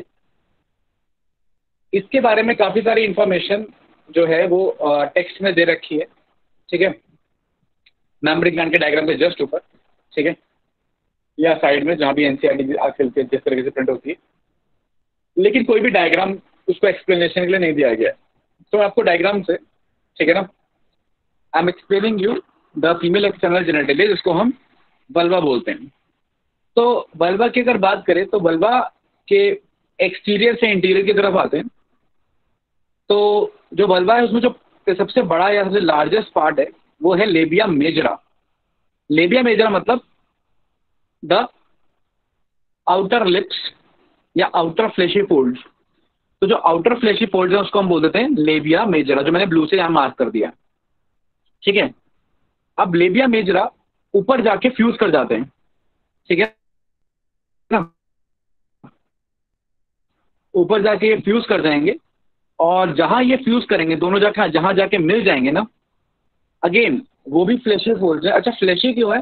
बिकॉज इसके नीचे एडिपोज टिश्यू का डिपोजिशन है काफी ज्यादा। तो एडिपोज टिश्यू के डिपोजिशन की वजह से दे आर फ्लेशी फोल्ड्स। खैर, कॉन्सेप्ट ये है जो मैं आपको बताना चाह रहा हूँ कि जहां लेबिया मेजरा ऊपर मिल गया, वो यहाँ लेबल नहीं किया गया, वो लेबलिंग इंपॉर्टेंट है, उसको हम बोलते हैं मॉन्स प्यूबिस। ये NCERT में लिखा है mons, MONS, mons pubis, mons pubis बोलते हैं, ठीक है ना। और डायग्राम में नहीं शो किए हैं, लेकिन यहाँ से ही प्यूबिक हेयर भी ऑरिजिनेट होता है, मतलब जो प्यूबिक हेयर है, ठीक है, वो भी प्रेजेंट होंगे मॉन्स प्यूबिस के ऊपर। और मॉन्स प्यूबिस एक फ्लेशी फोल्ड्स हैं just where labia majora are joining together, ठीक है। अच्छा, मॉन्स प्यूबिस को हम मॉन्स वेनेरिस भी बोलते हैं। ये वर्ड बहुत ही कम जगह यूज किया जाता है, लेकिन होता है मॉन्स वेनेरिस। तो मॉन्स वेनेरिस या मॉन्स प्यूबिस, ठीक है ना, एक ही बात है। खैर, तो ये मैंने आपको बता दिया कि मॉन्स प्यूबिस कुछ नहीं बल्कि लेबिया मेजरा का फोल्ड है। अच्छा, अब लेबिया मेजरा छुपा के रख रहा है या कवर कर रहा है लेबिया माइनरा को। मतलब लेबिया मेजरा के अंदर लेबिया माइनरा होते हैं, ये लेबिया माइनरा हो गए, और उसके बाहर क्या हो गए, लेबिया मेजरा हो गए। ठीक है, लेकिन लेबिया majora is covering the labia minora, मतलब लेबिया माइनरा एक्सटीरियर यानी बाहर से विजिबल नहीं होंगे। इस डायग्राम में विजिबल क्यों है? इस डायग्राम में इसलिए विजिबल है, ये हमने विजिबल करवाए हैं, हमने लेबिया मेजरा को ओपन करके साइड में किया है ताकि लेबिया माइनरा जो है वो ठीक से विजिबल हो पाए। तो लेबिया माइनरा नॉर्मली एक्सटीरियर से विजिबल नहीं होते, they are the inner folds, ठीक है ना, एंड पिगमेंटेड, इनको हम लेबिया माइनरा बोलते हैं। अच्छा, जहां लेबिया मेजरा फ्यूज कर रहे थे उसको हमने मॉन्स प्यूबिस बोला, और जहां लेबिया माइनरा जाके फ्यूज करते हैं वहां पे एक छोटा सा स्ट्रक्चर होता है, और इस छोटे से स्ट्रक्चर को क्लाइटोरिस बोलते हैं। अब जो क्लाइटोरिस या क्लिटोरिस, ठीक है ना, तो जो क्लिटोरिस है या क्लाइटोरिस है ये वैसा ही है जैसा ग्लैंस पेनिस है। कैसे, मैं बताता हूँ। जैसे कि ग्लैंस पेनिस जो होता है it is an erectile structure, वही whole penis is an erectile structure, वैसे clitoris is an erectile structure, मतलब ये वो स्ट्रक्चर है जो इरेक्टाइल है, जिसमें ब्लड फ्लो होता है तो वो इरेक्ट फॉर्म में आ जाता है। जैसे ग्लैंस पेनिस के ऊपर सॉफ्ट स्किन होती है जिसको हम प्रेप्यूस बोलते हैं, वैसे ही क्लिटोरिस के ऊपर भी सॉफ्ट स्किन होती है जिसको हम अगेन प्रेप्यूस ही बोलते हैं। ठीक है, जिस तरीके से जो ग्लैंस पेनिस है हाईली सेंसिटिव होता है क्योंकि उसमें नर्व्स का जो अमाउंट है वो बहुत ही ज्यादा है, ठीक है ना, सिमिलरली क्लिटोरिस भी हाईली सेंसिटिव होता है बिकॉज यहाँ पर नर्व्स का जो अमाउंट है वो क्या है, ज्यादा है। Fair point. फिर आखिर में तो यही हो गया, इरेक्टाइल है, प्रेप्यूस इसकी स्किन है, और इट इज हाईली सेंसिटिव। खैर, लास्ट में जो कॉन्सेप्ट आता है जो एनसीईआरटी में नहीं दिया हुआ है, जो इम्पोर्टेंट है कि ये जो रीजन है ना, ये बाकी सारा बचा रीजन, ठीक है ना, जैसे कि सारा इनर रीजन, ये सारा का सारा इनर रीजन इसको हम वेस्टिब्यूल बोलते हैं कि वल्वा वेस्टिब्यूल, ठीक है ना। वेस्टिब्यूल एक्चुअली वो जगह है जहां पर ओपनिंग्स हैं। भाई फीमेल एक्सटर्नल जेनेटेलिया के अंदर दो मेजर ओपनिंग्स हैं, ठीक है ना। एक छोटी सी ओपनिंग है जो ऊपर की तरफ है जिसे आप यूरिथ्रा बोलते हैं, जहां से यूरिन बाहर आएगा, दैट इज यूरिथ्रल ओपनिंग। जो ब्लैडर से यूरिथ्रा आ रहा है वो जो ओपन होता है, छोटी सी टाइनी ओपनिंग होती है, ठीक है ना, उसको हम यूरिथ्रल ओपनिंग बोलते हैं, ठीक है ना। उसके अलावा एक ओपनिंग ठीक उसके नीचे रहती है जिसको हम वेजाइनल ओपनिंग बोलते हैं। Clear point. तो वेजाइनल ओपनिंग नीचे है, यूरिथ्रल ओपनिंग ऊपर है। वेजाइनल ओपनिंग बहुत ही बड़ी है, बहुत बड़ी in comparison to the urethral opening, और यूरिथ्रल ओपनिंग काफी कैसी है, छोटी है, ठीक है। वेजाइनल ओपनिंग जो होती है ये नॉर्मली जनरली कवर्ड रहती है विद पार्शियली कवर्ड रहती है। ये भी टर्म इंपॉर्टेंट है कि it is partially covered with membranous sheath known as hymen. तो हाइमन भी लेबल्ड नहीं है, आप लिख सकते हैं, जनरली लेबल नहीं करते क्योंकि इंटरनल होती है। तो hymen is a covering membranous sheath, ठीक है, HYMEN हाइमन। तो हाइमन एक पार्शियल कवरिंग है जो वेजाइनल ओपनिंग को कवर करती है। अब क्योंकि आपको बोर्ड का एग्जाम देना है तो उस कॉन्टेक्स्ट में इम्पोर्टेंट है, नीट में कोई खास नहीं पूछता है कि the hymen the presence of, अच्छा हाइमन का क्या है ना कि हाइमन जनरली क्या होगा ना, जब फर्स्ट इंटरकोर्स होगा, ऑफ कोर्स जब फर्स्ट इंटरकोर्स होगा तो वेजाइनल पेनिट्रेशन की वजह से हाइमन रप्चर कर जाएगी, और वो करेगी भी ऑफ कोर्स क्योंकि penis will require space to enter, और वो एंटर करेगा तो it will degrade the membranous sheath, that is the hymen, ठीक है ना। तो during the coitus hymen will get ruptured, very logical, ठीक है ना। तो अगेन ये कॉन्सेप्ट है कि there is a myth कि presence of hymen अगर है, if the hymen is present that means a female has never experienced a sexual coitus, or if hymen is absent it means that female has previously experienced sexual coitus, जिसको एक myth भी बोला जाता है, जिसके reasons दोनों तरीके से हैं। पहला रीजन ये है कि ऐसा हो सकता है कि जो हाइमन है that may get ruptured due to physical exercises, ठीक है ना, जैसे कि हैवी स्क्वाट, हॉर्स राइडिंग, ठीक है, या माउंट या कुछ भी काइंड ऑफ हैवी एक्सरसाइजेस, ठीक है ना, which require intense force of lower abdomen, उससे भी हाइमन ब्रेक हो सकता है फोर्सफुली फॉल करने से, ठीक है ना, या मेंस्ट्रुअल साइकिल या मेंस्ट्रुएटिंग फ्लूइड को एब्जॉर्ब करने के लिए इंसर्शन ऑफ टैम्पून्स की वजह से भी हाइमन पार्शियली या कंप्लीटली रप्चर हो सकता है। तो हाइमन रप्चर के और भी रीजंस हो सकते हैं। अच्छा, एक और पॉइंट है, ऐसा भी हो सकता है कि आफ्टर कॉइटस, ठीक है, आफ्टर कॉइटस भी हाइमन कंप्लीटली रप्चर ना हो, तो ये भी हो सकता है। तो प्रेजेंस या absence of hymen is nowhere completely related to the you can say the virginity of a female, that she has never experienced a sexual coitus or not. Clear? तो ये एक बेसिक कॉन्सेप्ट आपके NCERT में भी दिया है, तो ये पॉइंट आपके माइंड में रहना चाहिए। खैर, तो मैंने बताया कि vaginal opening is covered partially by hymen, ठीक है। तो अब एक दो कॉन्सेप्ट्स और हैं जो यहाँ पर नहीं दिए गए हैं। यूरिथ्रा के बाहर दो छोटे छोटे ग्लैंड्स होते हैं, जिन्हें हम बुलाते हैं द लेसर वेस्टिबुलर ग्लैंड्स। भाई वेस्टिब्यूल में तो वेस्टिबुलर ग्लैंड्स हो गए, ठीक है ना। वेजाइनल ओपनिंग के बाहर भी दो बड़े बड़े तो नहीं कह सकते, नॉर्मल मतलब कि ग्लैंड्स रहते हैं वेजाइनल ओपनिंग के बाहर भी, लेकिन हम उनको बोलते हैं ग्रेटर वेस्टिबुलर ग्लैंड्स। क्यों? क्योंकि वो बड़ी वाली ओपनिंग के बाहर है, वेजाइना के बाहर है। तो एक है द स्मॉलर वेस्टिबुलर और एक ग्रेटर वेस्टिबुलर। तो जो स्मॉलर वेस्टिबुलर है, जो यूरिथ्रल ओपनिंग के बाहर है, उनका एक इंटरेस्टिंग नाम है, और ये नाम पता होना चाहिए आपको, स्केनेस ग्लैंड।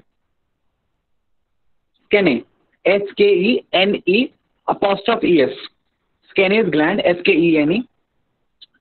तो एक होगा स्केनेस ग्लैंड, और उससे ज्यादा इंपॉर्टेंट वेजाइना के बाहर वाले ग्लैंड है जिनका नाम बहुत इंपॉर्टेंट है, कई बार एज एन एक्सोक्राइन ग्लैंड आता है, बार्थोलियन ग्लैंड। बार्थोलियन, तो बार्थोलियन ग्लैंड है विच इज, जो काम वैसे ही करता है जैसे कॉपर्स ग्लैंड कर रहा है। तो बार्थोलियन ग्लैंड वेजाइना को लुब्रिकेट करता है, ठीक है, नेचुरली फॉर द कॉइटस, ताकि कोई भी वियर एंड टियर टिश्यू में ना हो ड्यूरिंग द कॉइटस। तो ग्रेटर वेस्टिबुलर हो गए बार्थोलियन, और लेसर वेस्टिबुलर हो गए द स्किनीज। और स्किनीज क्योंकि यूरिथ्रा के बाहर है, इसलिए उसको आप पैरा यूरिथ्रल भी आप बोल सकते हैं। क्लियर? तो यही है वल्वा के बारे में इंफॉर्मेशन, ठीक है। मैं वापस एक बार क्लियर कर देता हूँ आपको कि आउटर फोर्स लेबिया मेजरा हैं जो कवर कर रहे हैं वेजाइनल ओपनिंग को, और इनर फोर्स को, इनर फोर्स लेबिया माइनरा है जो एक्चुअली कवर कर रहे हैं वेजाइनल ओपनिंग को, ठीक है। दोनों ओपनिंग जहाँ प्रेजेंट है वो वेस्टिब्यूल है। ओपनिंग्स दोनों कौन सी हैं? एक वेजाइना, एक यूरिथ्रा। जहाँ लेबिया मेजरा मिल रहा है, ऊपर जाके फ्यूज कर रहा है, उसको हम मॉन्स प्यूबिस बोल रहे हैं उस रीजन को, वहीं पे प्यूबिक हेयर भी रहते हैं। और जहाँ लेबिया माइनरा ऊपर जाके फ्यूज कर रहा है उसको हम क्लिटोरिस कहते हैं, क्लैटोरिस कहते हैं, जो इरेक्टाइल है, सेम पीनिस के जैसे ही। एंड ऑफ कोर्स ये डायग्राम कैसे दिखाया गया, ये डायग्राम ठीक है ना, जिस तरीके से दिखाया गया, यहाँ पर लोअर रीजन पे क्या रहेगा? एनस रहेगा, ठीक है ना। तो क्या है, तो ये I suppose diagram of the external genital layer is clear. आगे बात करते हैं। नेक्स्ट हमारे पास टॉपिक में है कुछ होमोलोगस स्ट्रक्चर्स।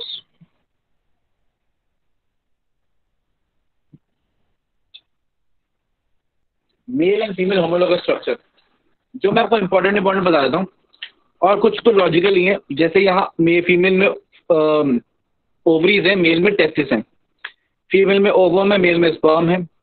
फीमेल में लेबिया मेजरा है, मेल में स्क्रॉटम है। अब देखिए यहाँ पर ना ध्यान समझिएगा, होमोलोगस बोला, एनालॉगस नहीं बोला। होमोलोगस का मतलब जिनका ओरिजिन सेम है, ठीक है ना। तो जिस टिश्यू से या जिस स्ट्रक्चर से स्क्रॉटम इवॉल्व हुआ, उसी स्ट्रक्चर से लेबिया मेजरा इवॉल्व होता है। तो जो स्ट्रक्चर खुल गया वो लेबिया मेजरा, और जो बंद होके एंक्लोज हो गया वो स्क्रॉटम, ठीक है ना। तो लेबियम मेजरा के होमोलोगस स्क्रॉटम होता है, लेबियम माइनरा के होमोलोगस स्पॉन्जी पिनाइल यूरिथ्रा, या आप सिंपल बोल सकते हो यूरिथ्रा या पिनाइल यूरिथ्रा होता है। यूरिथ्रा का पीनिस वाला पार्ट, जो यूरिथ्रा पीनिस के अंदर है वो लेबियम माइनरा हो गया, ठीक है ना। वेस्टिब्यूल छोड़ देते हैं, बल्बा वेस्टिब्यूल छोड़ देते हैं। Clitoris is homologous to the glans penis, या सिंपली आप पीनिस बोल सकते हैं, ठीक है ना। पैरा यूरिथ्रल ग्लैंड, जिसको मैंने स्किनीज ग्लैंड बोला, that is homologous to prostate, वो प्रोस्टेट के होमोलोगस है, ठीक है। और greater vestibular gland is homologous to bulbo urethral या काउपर्स ग्लैंड, ठीक है। तो ये बात आपको क्लियर होनी चाहिए। 2-4 चीजें, labia majora homologous to scrotum, minora homologous to urethra, which urethra, penile urethra, clitoris homologous to glans penis, para urethral gland homologous to prostate, and greater vestibular gland is homologous to bulbo urethral या Cowper's gland.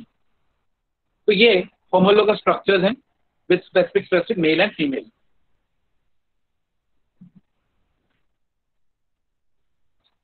देखिए मैंने आपको पहले ही बताया था ना, structure ना same रहते हैं एम्ब्रियो में।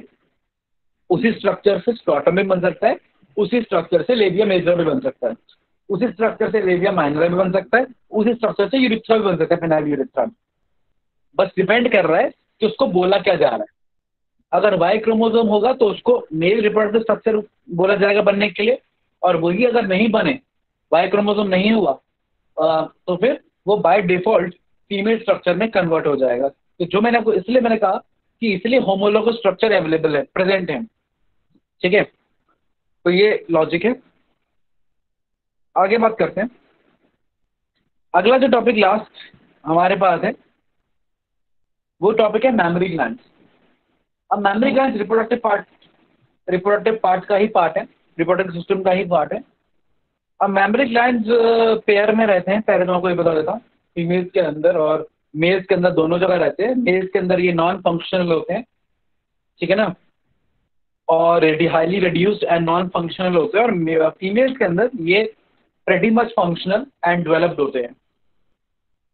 अच्छा, मेमोरी ग्लैंड की बात की जाए तो मेमोरी ग्लैंड एक ग्लैंड है, ठीक है ना, और वो जो ग्लैंड एक्सटीरियर से नजर आता है या बाहर से नजर आता है, जिसमें जो फैटी टिश्यू डिपोजिशन के अंदर है, उस स्ट्रक्चर को हम ब्रेस्ट बोल देते हैं। हालांकि ब्रेस्ट और मेमोरी ग्लैंड दोनों ही जो टर्म्स हैं इंटरचेंजेबली इस्तेमाल कर ली जाती हैं कि ब्रेस्ट मेमोरी ग्लैंड ब्रेस्ट। लेकिन थोड़ा सा फर्क है कि जो चेस्ट के ऊपर फैटी टिश्यू का डिपोजिशन है जिसके अंदर मेमोरी ग्लैंड है पूरा का पूरा, वो एक्चुअली रीजन को हम ब्रेस्ट बोलते हैं, और अंदर का जो ग्लैंड है उसे मेमोरी ग्लैंड बोलते हैं। फर्क है, लेकिन आप इंटरचेंजेबली यूज कर सकते हो। तो हम बोल देते हैं there are pair of mammary gland and pair of breast. खैर, अब होता यह है कि जो ब्रेस्ट फॉर्मेशन है, वो ब्रेस्ट फॉर्मेशन है क्या? ब्रेस्ट फॉर्मेशन है मेमोरी ग्लैंड का डेवलपमेंट एस्ट्रोजन और प्रोजेस्टेरॉन के अंडर है। आपको पता है, मैंने पहले पढ़ा है कि जो फैटी टिश्यू डिपोजिशन है वो कम एस्ट्रोजन का होता है, जो प्यूबर्टी के बाद बढ़ना शुरू होता है। अब प्यूबर्टी के बाद अगर एस्ट्रोजन बढ़ेगा तो उसी के इन्फ्लुएंस के अंदर चेस्ट के ऊपर फैटी टिश्यू डिपोजिशन होता है और ब्रेस्ट फॉर्मेशन होता है, और साथ ही साथ प्रोजेस्टेरॉन के स्टिमुलेशन में मेमोरी ग्लैंड डेवलप करता है। ठीक, अब यही रीजन है कि जब प्रेगनेंसी होता है तो एस्ट्रोजन और प्रोजेस्टेरॉन का लेवल हाई हो जाता है, इसलिए प्रेगनेंसी के दौरान मेमोरी ग्लैंड्स और भी अच्छे से क्या करते हैं, डेवलप करते हैं। ठीक है ना, साइज भी उनका इंक्रीज हो जाता है, डेवलपमेंट भी उनका बेटर हो जाता है। और वो जरूरी भी है, क्यों? क्योंकि उसके बाद बेबी ने फॉर्म होना है, बेबी ने पार्टुरेशन होना है, तो बेबी को फीड करना है, तो मेमोरी ग्लैंड का डेवलप होना या तैयार होना भी क्या है, बहुत ही जरूरी है। तो एस्ट्रोजन और प्रोजेस्टेरॉन के इन्फ्लुएंस में मेमोरी ग्लैंड जो है वो डेवलप करते हैं। खैर, लेकिन मेमोरी ग्लैंड के अंदर मिल्क प्रोडक्शन का जो काम है, मिल्क प्रोडक्शन हमेशा प्रेगनेंसी के बाद ही शुरू होता है, क्योंकि प्रेगनेंसी के बाद ही लेट्स से 7th या 8th वीक ऑफ प्रेगनेंसी के बाद मिल्क प्रोडक्शन शुरू हो जाता है under the influence of prolactin. मतलब प्रोलैक्टिन वो हार्मोन है जिसके इन्फ्लुएंस के अंदर, नाम भी उसका क्या है, प्रोलैक्टिन, लैक्टा मिल्क। तो प्रोलैक्टिन जो हार्मोन है वो प्रेगनेंसी के बाद से ही 7 वीक से इंक्रीज होना शुरू हो जाता है, और तब से ही जो मेमरी ग्लैंड के अंदर मिल्क प्रोड्यूस होना शुरू हो जाता है, ठीक है। लेकिन अगेन मिल्क प्रोड्यूस जरूर होता है, लेकिन मिल्क रिलीज नहीं होता। क्यों? क्योंकि मिल्क जो रिलीज है उसको रोक के रखते हैं अगेन कौन? एस्ट्रोजन और प्रोजेस्टेरॉन। तो एस्ट्रोजन प्रोजेस्टेरॉन का जो हाई अमाउंट है प्रेगनेंसी में, वो मिल्क बनने तो दे रहा है, लेकिन मिल्क रिलीज को क्या कर रहा है? प्रिवेंट कर रहा है। मतलब एक प्रेग्नेंट फीमेल मिल्क प्रोड्यूस तो करेगी लेकिन रिलीज नहीं करेगी, ठीक है। मिल्क रिलीज होगा आफ्टर द पार्चुरेशन, ठीक है ना। पार्चुरेशन के बाद ही जब बेबी मदर्स बॉडी से बाहर आएगा, तभी मिल्क का जो रिलीज है वो एक्चुअली शुरू होता है under the influence of another hormone, जो आपको पता है, द ऑक्सीटोसिन। और ऑक्सीटोसिन ये कहाँ से रिलीज होता है? ये होता है फ्रॉम द पोस्टीरियर पिट्यूटरी से रिलीज होता है। बनता कहाँ पे? हाइपोथैलेमस में। ये मैंने आपको पहले ही एंडोक्राइन में पढ़ाया था कि हाइपोथैलेमस में बनता है, और पोस्टीरियर पिट्यूटरी से क्या होता है? रिलीज होता है ऑक्सीटोसिन। और ये oxytocin is responsible for the ejection of milk. खैर, वो सारी बातें पढ़ेंगे, पहले हम जरा स्ट्रक्चर पढ़ लें मेमरी ग्लैंड का। तो मेमरी ग्लैंड है कहाँ पे? चेस्ट के पास है। तो इसलिए ये आप देख सकते हैं कि यहाँ पर जो रीजन दिखा रखा है ये रिब्स का रीजन हो गया, ये रिब्स हैं, ठीक है ना। इस रिब्स के आगे मसल है द पेक्टोरालिस मेजर मसल, छाती की मसल, चेस्ट की मसल, है ना। तो चेस्ट की मसल को बोलते हैं पेक्टोरालिस मेजर।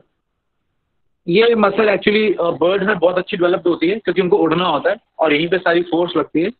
तो pectoralis major is actually the muscle of the chest. खैर, आगे मेमरी ग्लैंड का स्ट्रक्चर देखते हैं हम। मेमरी ग्लैंड का स्ट्रक्चर बहुत ही सिंपल है। इसमें आप देखोगे तो मेन चीज क्या है? आप देख रहे हो फैटी टिश्यू डिपोजिशन है। ये येलो येलो से जितना आपको नजर आ रहा है ये सारा फैट है, एडिपोज टिश्यू है। अच्छा, फैट का deposition he size of the breast को डिटरमाइन करेगा। जहां फैटी टिश्यू का डिपोजिशन ज्यादा, वहां साइज ऑफ ब्रेस्ट मोर। जहां फैट का डिपोजिशन कम, वहां साइज ऑफ ब्रेस्ट कम, ठीक है। और डिपोजिशन बढ़ेगा इन द प्रेगनेंसी, से size of breast will increase during the pregnancy.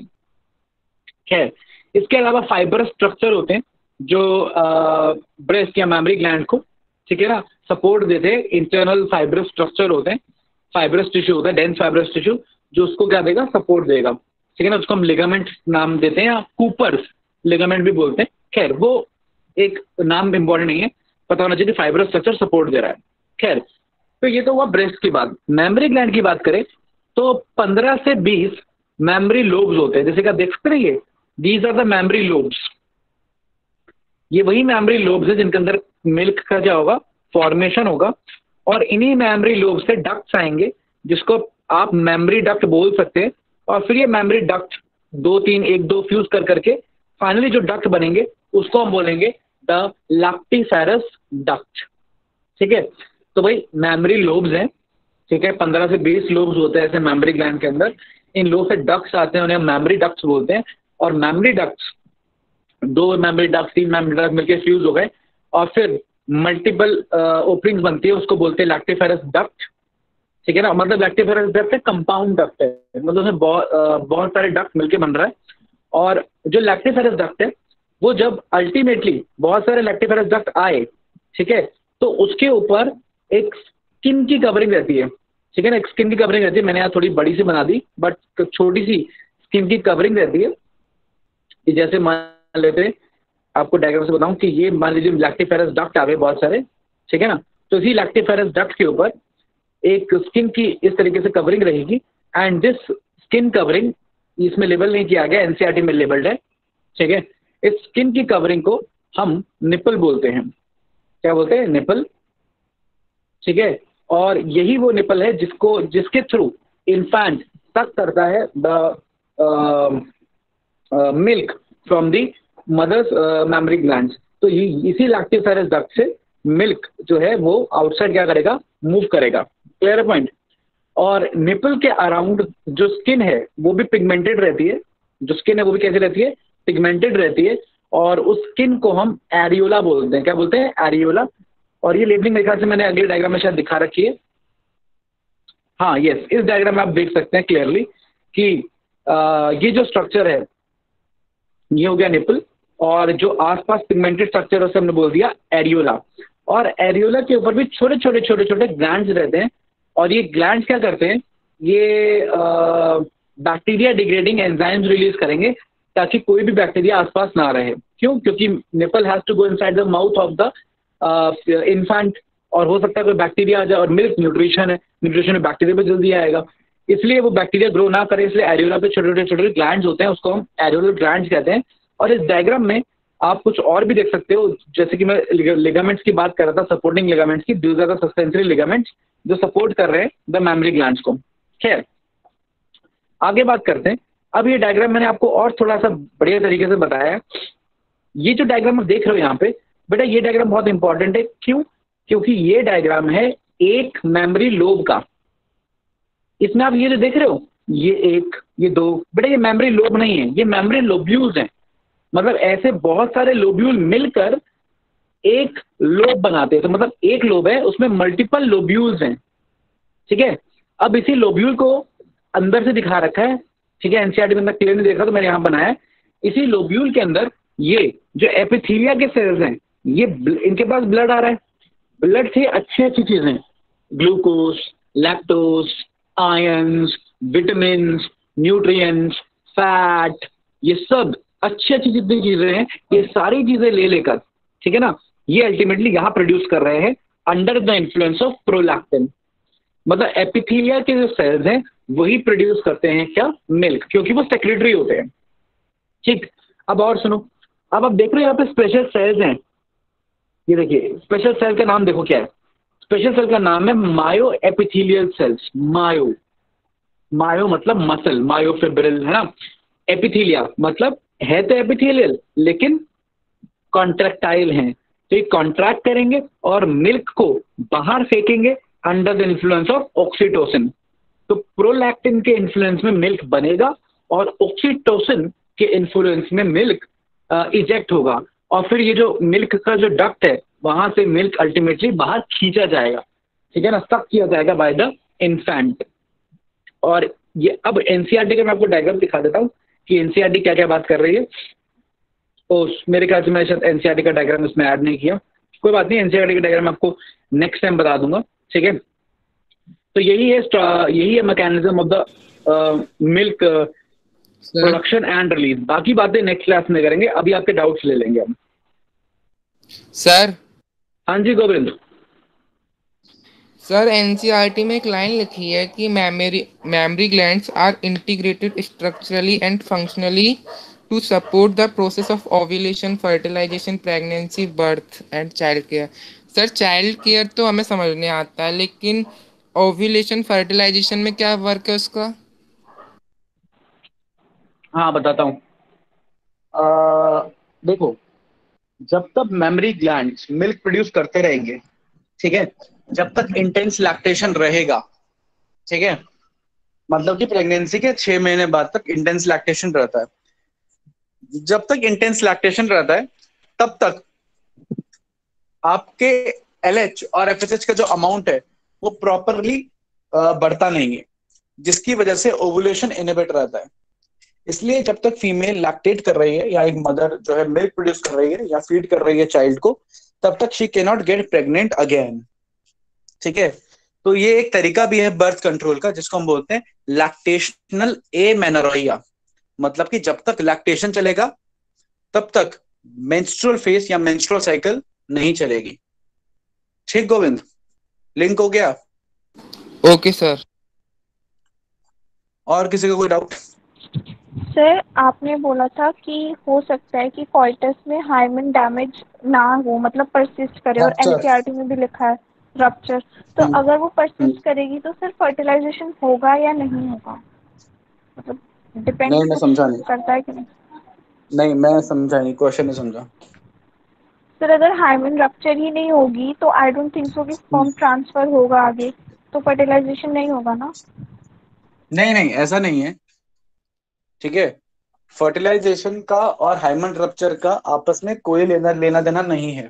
ठीक है ना, एज्यूम करते हैं कि एक पतली सी सिरिंज के थ्रू, जिसको बोलते हैं आर्टिफिशियल इंसेमिनेशन, मैंने एक फीमेल के यूरिथ्रा के अंदर स्पर्म ट्रांसफर कर दिए। ठीक है, तो हाइमन तो रप्चर नहीं हुई, दैट्स इट।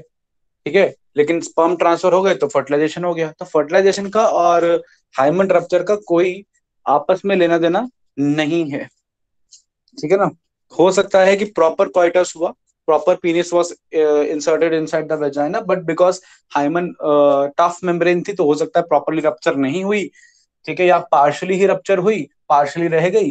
ठीक है, तो स्पर्म ट्रांसफर का और हाइमन रप्चर का आपस में कोई कोरिलेशन डायरेक्टली सच नहीं है। ओके ठीक है जी। अब हाँ जी, एनीबॉडी एल्स?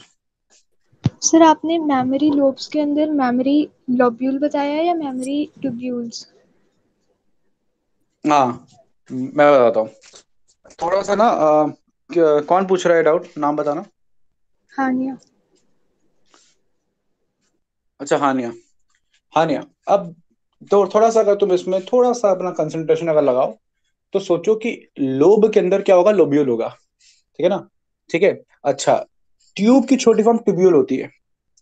तो tubule is like a duct, जैसे मेमोरी डक्ट है ना, वो तो अल्टीमेटली बाहर आ रहा है, लेकिन मेमोरी डक्ट है किससे बना हुआ? बहुत छोटे छोटे छोटे छोटे मेमोरी ट्यूब्यूल से बना हुआ। मतलब लोब के अंदर लोब्यूल है, लोब्यूल के अपने अपने मेमोरी छोटे छोटे ट्यूब्यूल्स हैं, वो मेमोरी ट्यूब्यूल्स आपस में मिलकर मेमोरी डक्ट बना रहे हैं। Got it Hania? Yes sir, हो गया। Hmm, anybody else? ये तुम लोग को 4 डीबीबी दी थी, उसमें से 2 हो गई। Yes sir.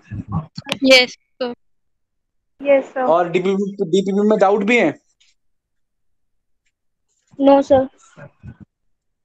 किसी को कोई डाउट नहीं है ना? तुमको मैंने कहा था कि नेक्स्ट अगली बार जब मैं क्लास लूंगा तो मैं डीबीबी डिस्कस करूंगा। किसी ने मुझे याद क्यों नहीं दिलाया? सर डाउट नहीं था। डाउट ही नहीं था। ठीक है, तो बाकी 2 डीबीबी भी कर लेना। ठीक है, और डाउट होगा तो मुझसे फिर नेक्स्ट टाइम पूछ लेना। फिर आपको मैं कल या परसों में, कल ही mostly most probably, but I can not promise, maybe परसों I will give you 2 more DPPs. ठीक है, चलिए फिर कोई डाउट नहीं है तो will see in the next class. Keep studying biology. Thank you. Doubt है किसी को?